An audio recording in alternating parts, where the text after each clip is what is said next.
Assalamualaikum warahmatullahi wabarakatuh. Perkenalkan, nama saya Andira Kamala Putri. Saya dari kelas R3N dengan nomor NPM 2021 14 500 967. Di sini saya akan mempresentasikan tentang manusia sebagai makhluk individu dan sosial. Materi pertama yaitu manusia sebagai makhluk individu. Kata individu berasal dari kata individer atau bahasa Yunani yang berarti tidak dapat dipisahkan, juga antara aspek jasmani dan rohani. Dalam bahasa lain disebut juga individuum, yang mempunyai makna sesuatu manusia yang tidak terbagi. Maksud dari tidak terbagi merupakan sebagai makhluk individual yang bermakna tidak terbagi atau tidak terpisah antara jiwa dan raganya. Adapun pengertian menurut Wilhelm Wundt pada tahun 2000. Jadi individu merupakan suatu kesatuan yang berkegiatan secara keseluruhan. Contohnya ketika sedang melakukan pengamatan seluruh fisik, mental saat kita bekerja. Jadi dalam diri individu itu ada unsur jasmani dan rohaninya, atau ada unsur fisik dan psikisnya, dan atau juga ada unsur raga dan jiwanya. Selanjutnya ada personalitas. Personalitas merupakan susunan perbedaan tingkah laku atau tindakan tiap-tiap individu. Adapun juga unsur-unsur personality. Yang pertama ada pengetahuan, yang kedua ada persepsi, dan yang ketiga ada perasaan. Pengetahuan yaitu salah satu contohnya misalnya seorang kakak beradik. Kakaknya mempunyai pengetahuan tentang ilmu matematika, sedangkan adiknya mempunyai pengetahuan tentang seni.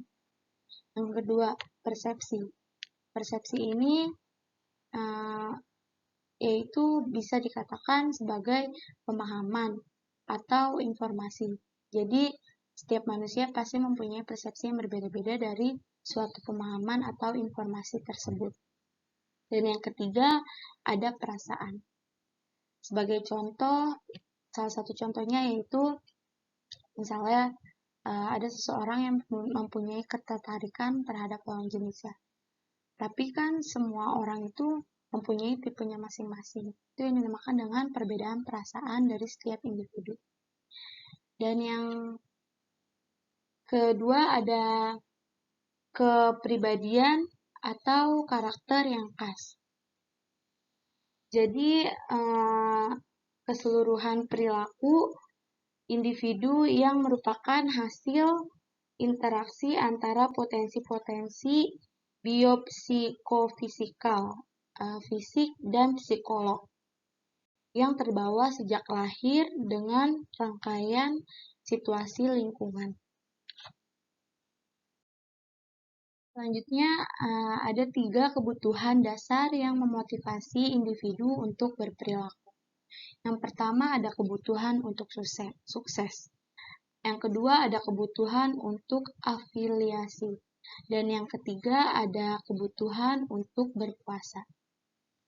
Yang dimaksud dengan kebutuhan untuk sukses, salah satu contohnya yaitu berprestasi. Yang dimaksud dengan kebutuhan untuk afiliasi yaitu berhubungan dengan orang lain. Dan yang dimaksud dengan kebutuhan untuk berkuasa yaitu mengontrol atau mengendalikan diri. Manusia sebagai makhluk sosial. Meskipun pada dasarnya manusia memenuhi segala kebutuhannya, namun manusia tetap memiliki keterbatasan atau kemampuan. Untuk itu, kita sebagai manusia tetap memerlukan orang lain. Oleh karena itu, manusia disebut sebagai makhluk sosial. Orang lain diperlukan untuk membantu memenuhi kebutuhan fisik dan psikologi. Jadi sejak dilahirkan memiliki dorongan atau hasrat memenuhi keperluan makan dan minum, melindungi atau membela diri, serta memiliki keturunan. Adapun kebutuhan manusia. Yang pertama, kebutuhan primer atau internal. Dan yang kedua ada kebutuhan sekunder. Kebutuhan primer atau internal yaitu kebutuhan yang datang dari dalam diri manusia, yang biasanya bersifat biologis seperti lapar, haus, dorongan seksual, dan lain-lain. Dan yang kedua ada kebutuhan sekunder. Yang dimaksud dengan kebutuhan sekunder yaitu kebutuhan dari luar sebagai reaksi terhadap lingkungan sosial budaya, biasanya bersifat psikologis. Salah satu contohnya yaitu rumah mewah, ada juga baju bermerek, dan lain-lainnya. Selanjutnya ada fungsi dan tugas manusia sebagai makhluk sosial. Yang pertama, fungsi manusia dalam masyarakat. Dalam kehidupan masyarakat yang dinamis dan selalu berkembang menuju kemajuan, individu-individu yang bergabung di dalamnya mampu mengembangkan potensi dan kemampuan berkreasi serta menemukan inovasi yang tidak sama antara satu sama yang lain. Dan yang kedua ada tugas manusia dalam masyarakat. Yang dimaksud dari tugas manusia dalam masyarakat yaitu manusia di masyarakat bertugas sebagai pembentuk, pelaku, dan pemakai masyarakat itu sendiri. Dan yang ketiga ada masyarakat sebagai wadah pemanusiaan individu, yaitu di masyarakat individu akan menjadi makhluk sosial jika individu tidak hidup di masyarakat dan tidak akan mengenai bahwa dirinya makhluk sosial yang sangat bergantung pada orang lain.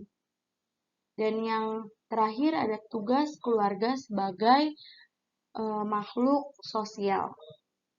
Tugas keluarga ini bertugas menjadikan anak-anaknya sebagai wahana atau tempat pembentuk kepribadian individu.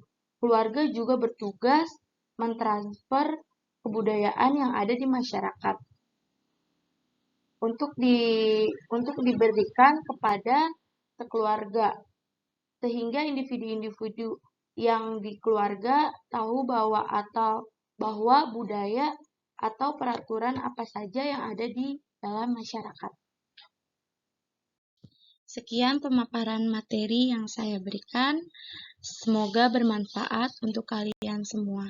Terima kasih. Wassalamualaikum warahmatullahi wabarakatuh.